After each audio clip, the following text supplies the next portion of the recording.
Qualcomm is an interesting semiconductor company with accelerating momentum. The company is gaining market share in critical categories on top of its existing dominance in the smartphone market. I've been watching this stock more closely in the last few quarters. I've had it rated as a buy for over a year and a half now. And in this video, I wanted to dig a little deeper to reveal what's going on with Qualcomm stock. So let's jump in. I want to thank The Motley Fool for sponsoring this video. Visit fool.com/parkev for the 10 best stocks to buy now. So Qualcomm in the latest quarter reported automotive and Internet of Things revenue grew 61% and 36% respectively. Those are excellent growth rates from a company like Qualcomm, which for its segments that it operates in, the segments themselves are not growing all that rapidly. But within those segments, Qualcomm is gaining market share because of its recent innovations. Its recent product launches have gone extremely successfully, and the results are showing up in the company's performance.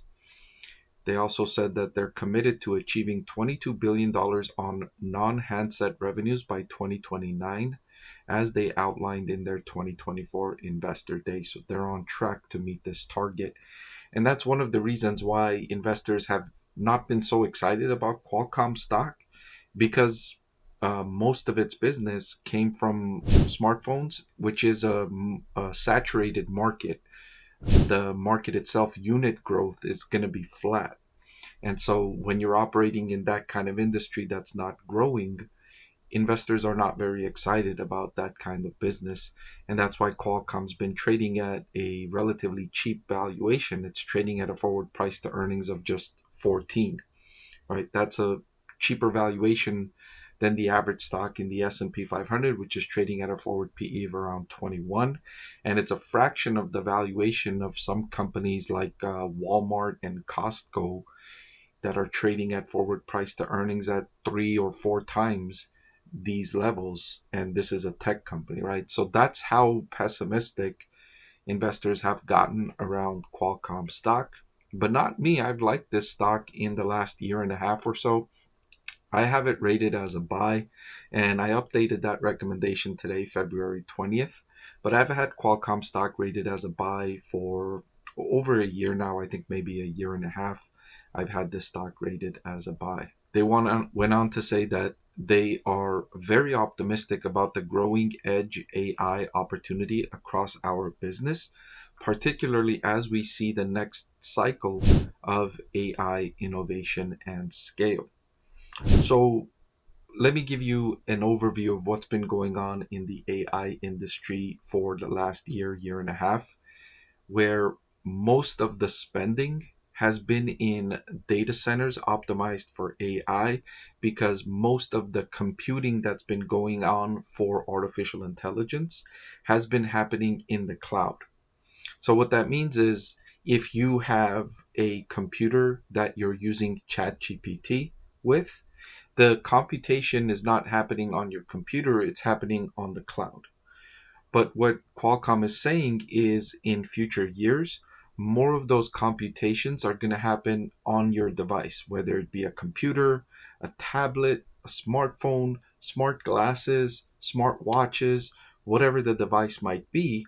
It's going to be powerful enough to compute the required computing for artificial intelligence. And so that's going to create, and it's already creating, demand for more power in these devices. And of course, Qualcomm benefits from that, because Qualcomm has components inside these devices, and they get increased demand for those components in those devices. And also they're generating higher average selling prices, because those device manufacturers are buying the more premium end of the products that Qualcomm sells for those devices. And so that's what Qualcomm is very optimistic about. And given the trends that I've been following in the AI industry, I agree with that optimism.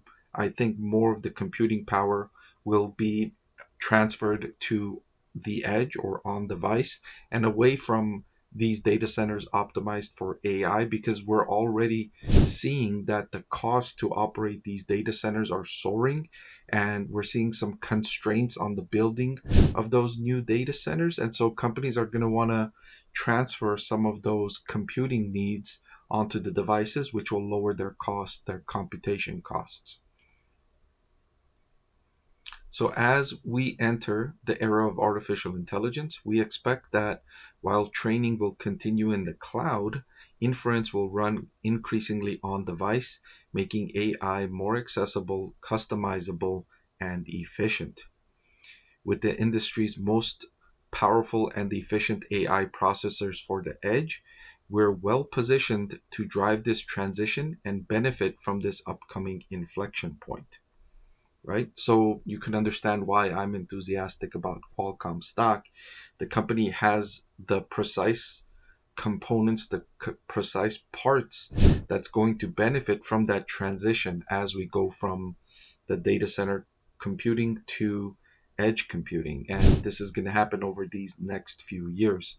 It's going to be a boom in demand for these devices, and we're already seeing that in certain categories. So I already shared with you my buy recommendation for Qualcomm stock, and I've done a discounted cash flow model. I just wanted to remind everyone that my intrinsic value per share calculation for Qualcomm has it at $200 per share. The current market price is $173.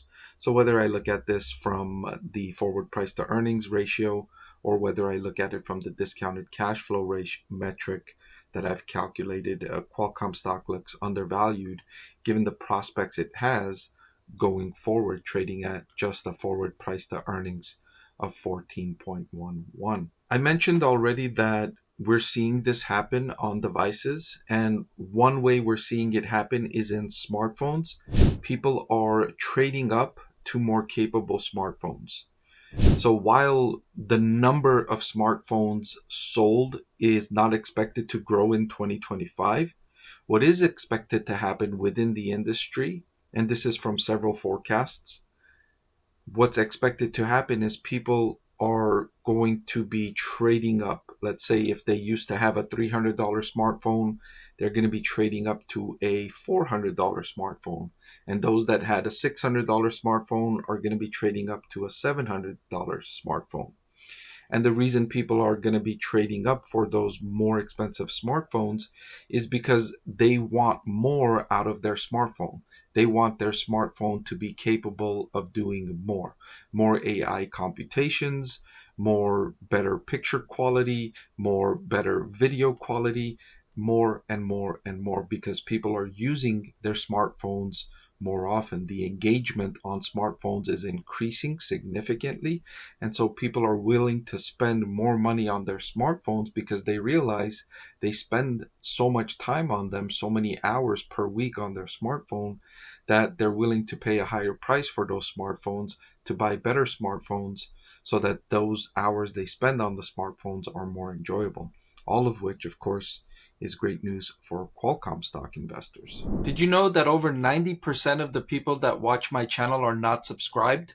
It'll really help support my channel if you hit that subscribe button. And oh, by the way, one of the benefits of being subscribed is that I take requests from subscribers more often than I do from non-subscribers. So if you prefer that benefit, please subscribe to the channel.